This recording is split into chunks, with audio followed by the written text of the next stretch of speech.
no Brasil. Textuário da nossa lição é Atos capítulo 19, versículos 5 e 6.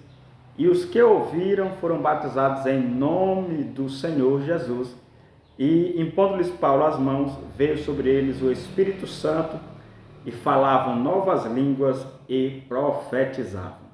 Esse é o nosso textuário da nossa aula de hoje, que é o avivamento pentecostal no Brasil. Afinal de contas, como que se deu este grande avivamento? Como ele chegou até nós? Como fomos alcançados pela mensagem genuína, pentecostal da parte de Deus? Quem foram os pioneiros, os primeiros a pregarem a doutrina pentecostal em solo brasileiro? Se você quiser saber disso e muito mais, fica conosco neste vídeo, que nós estaremos aprendendo juntos da Escola Bíblica Dominical, da nossa lição, que é a lição de número 9, Avivamento Pentecostal no Brasil. Pois bem, nós sabemos que o avivamento pentecostal no Brasil, ele mudou a realidade espiritual do nosso país. De forma inquestionável, irreversível, o avivamento pentecostal, ele trouxe diversas mudanças significativas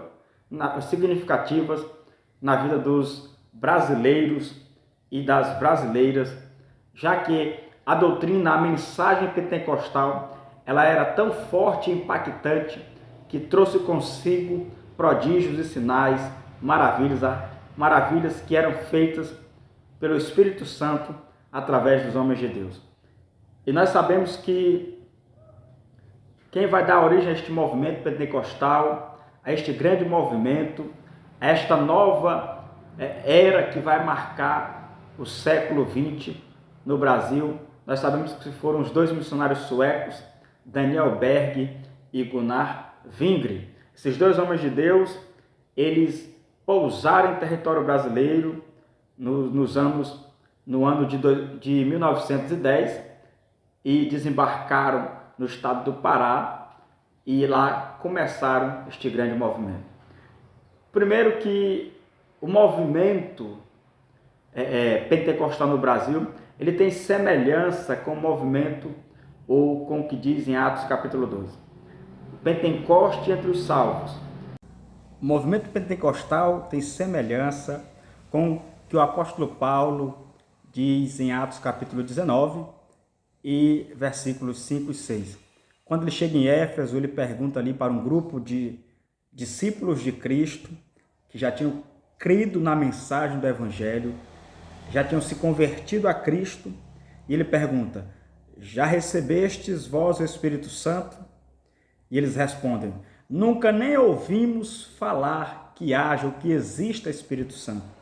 Então o apóstolo Paulo, ministrando a palavra, impondo-lhes as mãos, eles receberam um revestimento de poder, falaram novas línguas e profetizaram para a glória do nome do Senhor Jesus. E isto aconteceu para se confirmar a promessa que Deus tinha dito em Joel capítulo 2, versículo 28, que nos últimos dias derramaria do Espírito dele sobre toda a carne, que foi confirmada por Jesus, Mateus capítulo 3, a partir do versículo 10, que foi dita por Pedro. Ele disse: isto é o que está escrito em Joel capítulo 2, versículo 28, e há de ser que nos últimos dias derramarei do meu Espírito sobre toda a carne. Os vossos filhos, as vossas filhas sonharão sonhos e profetizarão. Todos serão cheios do Espírito Santo. Aqueles que crerem na mensagem da palavra de Deus, aqueles que forem salvos, terem os seus nomes escritos no livro da vida, eles receberão de Deus o revestimento de poder em nome de Jesus. Ou seja, o batismo com o Espírito Santo de Deus. Esta promessa, para nós termos acesso a ela, primeiro temos que sermos salvos. Depois que somos batizados com o Espírito Santo. E a história, ela vai se desenrolar começa nos Estados Unidos, onde os dois missionários, Daniel Berg e Gunnar Vingre, como nós sabemos, conhecemos a história, eles ouvem a mensagem pentecostal, eles recebem o batismo com o Espírito Santo, recebem uma revelação de Deus, e através dessa revelação, onde a revelação indicava o local que eles deveriam desembarcar para iniciar, para pregar a mensagem pentecostal, este lugar, este país, esta nação era o Brasil, e o estado era o estado do Pará, na cidade de Belém, que é a capital. Eles desembarcaram no dia 19 de novembro de 1910, e ali predominava a existência de igrejas tradicionais e históricas que não acreditavam na doutrina, que não pregavam o revestimento de poder, o batismo com o Espírito Santo, não aceitavam a atuação dos dons espirituais, e por causa disso houve diversas perseguições contra a vida desses dois missionários, já que estes chegaram, foram recebidos, pregaram a mensagem pentecostal.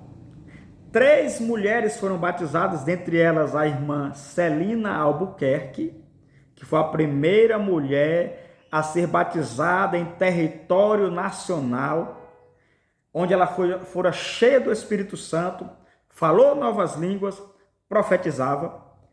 Depois, o primeiro homem,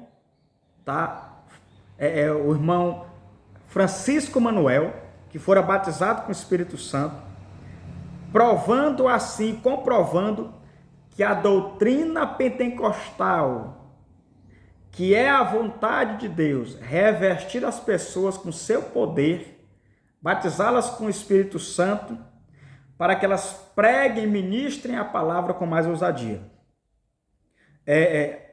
A pregação pentecostal, através dos missionários Daniel Berg e Gunnar Vingre, chamaram a atenção das igrejas tradicionais, pois as mesmas não acreditavam nesse tipo de ministração, de ensino, e então isso as incomodou e trouxe preocupação para estas. Mas, como eles foram revestidos, a irmã Celina Albuquerque, que pertencia à Igreja Batista, ela ouviu a mensagem pentecostal, aceitou a mensagem, e ela então começa a orar em sua casa, e ela recebe o dom, ela é batizada com o Espírito Santo e com fogo de Deus, para ministrar a palavra, e de forma evidente, ela foi revestida de poder.